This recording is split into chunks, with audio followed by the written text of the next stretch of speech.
Après plus de 2 mois d'un génocide contre l'enclave palestinienne de Gaza et le massacre aveugle de milliers de civils, dont la majorité sont des enfants et des femmes, l'étau se resserre de plus en plus sur Israël, qui se retrouve plus que jamais isolé sur la scène internationale.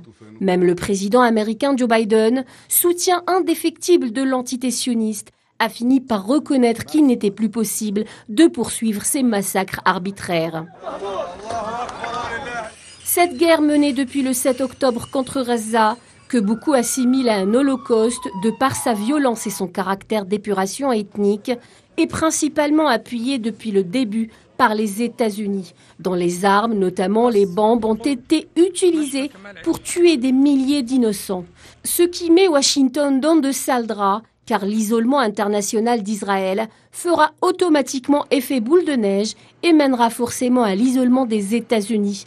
Eux qui ont donné carte blanche à ces crimes génocidaires en bloquant les résolutions du Conseil de sécurité, appelant à l'arrêt de l'agression sioniste. Mais ce qui s'est passé mardi à l'Assemblée générale de l'ONU est la parfaite illustration de l'isolement politique de l'axe américano-sioniste. 153 pays membres, sur un total de 193, ont donné leur voix pour l'adoption d'une résolution réclamant un cessez-le-feu humanitaire immédiat à Gaza. L'Australie, aux côtés de 152 autres pays, faisait partie des pays qui ont voté en faveur de la résolution de l'ONU sur le cessez-le-feu à Gaza. Ce faisant, nous avons rejoint le Canada, la Nouvelle-Zélande, le Japon, la France et l'Inde, ainsi que de nombreux autres pays. Nous avons présenté cette résolution par le groupe arabe et nous reconnaissons la gravité de l'invocation de l'article 99 par le secrétaire général de l'ONU.